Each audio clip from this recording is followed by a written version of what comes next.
ഭരണമുന്നണിയിൽ എത്ര വലിയ കലഹമാണ് നിലനിൽക്കുന്നത് എന്നതിന്റെ ഏറ്റവും വലിയ പ്രതീകമാണ് ഇന്നത്തെ ശ്രീ ബിനോയ് വിശ്വത്തിന്റെ പ്രതികരണം.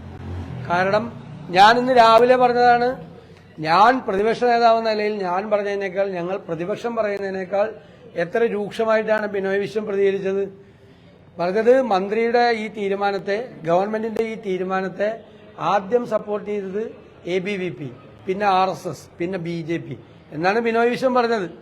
അപ്പൊ BJPയെയും സംഘപരിവാറിനെയും സന്തോഷിപ്പിക്കാൻ വേണ്ടിയിട്ടാണ് പിണറായി വിജയന്റെ നേതൃത്വത്തിൽ ഈ മുന്നണി, ഈ ഗവൺമെന്റ് ഈ തീരുമാനം എടുത്തതെന്ന് ആ മുന്നണിയിലെ ഏറ്റവും പ്രധാനപ്പെട്ട കക്ഷിയുടെ നേതാവ് തന്നെ പറഞ്ഞിരിക്കുക.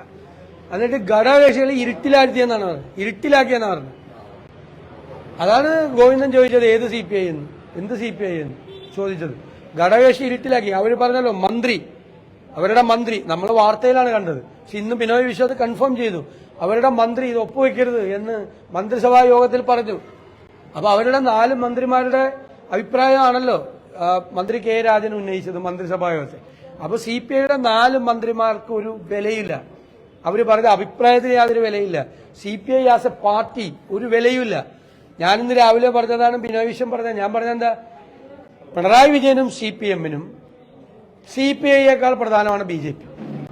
അതല്ലേ ബിനോയ് വിശ്വത്തിന്റെ വാക്കുകളിൽ നിന്ന് പുറത്തു വന്നത്. ഞാനിന്ന് രാവിലെ പറഞ്ഞ ഈ വാചകമാണ്. സംതിങ് ഈസ് റോങ് എന്ന് പറഞ്ഞാൽ ഇതാണ്, ഈ അവിഹിതമായ ബന്ധമാണ്. അതാണ് പറഞ്ഞത്. അദ്ദേഹം പറഞ്ഞത്, ഞാൻ രാവിലെ പറഞ്ഞത് അത് തന്നെയാണ്. CPMന് CPIയേക്കാൾ പ്രധാനം BJP ആണ്, സംഘപരിവാറാണ്. അതാണ് അദ്ദേഹം പറഞ്ഞത്. ഏറ്റവും സപ്പോർട്ട് ചെയ്തത് BJP ആണ്, പിന്നെ ABVP ആണ്, RSS ആണെന്ന് പറഞ്ഞത് അതുകൊണ്ടാണ്. അപ്പൊ അത് വളരെ ക്ലിയർ ആണ്. ഡൽഹിയിലിരിക്കുന്ന ആളുകൾ ഇപ്പോഴാണെങ്കിൽ വിദ്യാഭ്യാസ മന്ത്രി പത്രസമ്മേളനത്തിൽ എന്തൊക്കെയാ പറഞ്ഞത്, അദ്ദേഹം ഇപ്പൊ NEPയെ അംഗീകരിച്ചു കഴിഞ്ഞു. ഞങ്ങൾക്ക് CPM ദേശീയ കമ്മിറ്റി അംഗീകരിച്ചിട്ടുണ്ടോ? NEPയെ CPM സംസ്ഥാന കമ്മിറ്റി NEP അംഗീകരിച്ചിട്ടുണ്ടോ? പറയട്ടെ, തുറന്നു പറയട്ടെ. അല്ലെങ്കിൽ BJPയുടെ അതേ എഡ്യൂക്കേഷൻ പോളിസിയാണോ CPMന് കേരളത്തിലെ? അവരുടെ അതേ നയമാണോ കേരളത്തിലെ ഗവൺമെന്റിനുള്ളത്? നരേന്ദ്രമോദി സർക്കാരിന്റെ അതേ നയമാണുള്ളത്. പിണറായി വിജയൻ സർക്കാരിലെ വിദ്യാഭ്യാസ മന്ത്രി പറഞ്ഞിരിക്കുന്നു, അത് കാലങ്ങളോളം NEP എതിർക്കാൻ പറ്റില്ല, NEP അംഗീകരിക്കണം. ഞാൻ അംഗീകരിച്ചു.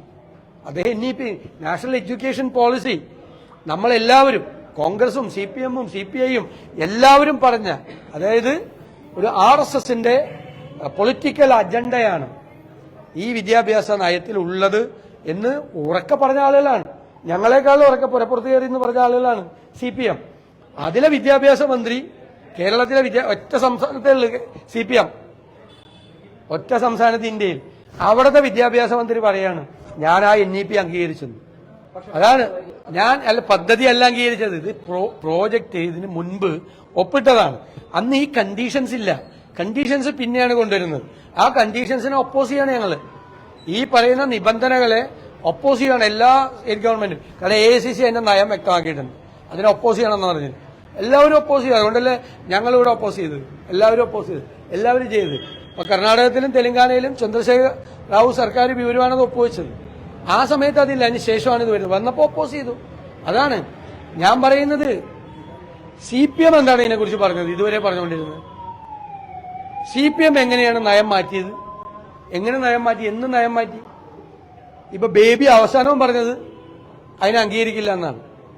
അപ്പൊ ബേബിയെ പോലും അംഗീകരിക്കുന്നില്ല കേരളത്തിലെ ഗവൺമെന്റ്. അതാണ് കൃത്യം. ഇത്രയും ഇരുട്ടിൽ ബിനോയ് വിശ്വം പറഞ്ഞത് കറക്റ്റാണ്. ഇരുട്ടിലാണ് CPIയും മറ്റു ഘടകകക്ഷികളും. ആർക്കും അറിയില്ല ഇത് എവിടെയാണ് തീരുമാനം എടുക്കുന്നത്, എവിടെയാ തീരുമാനം എടുക്കുന്നത്, എവിടെ വെച്ചാ തീരുമാനം എടുക്കുന്നത്? നിതിൻ ഗഡ്കരിയുടെ വീട്ടിൽ വെച്ചാണോ?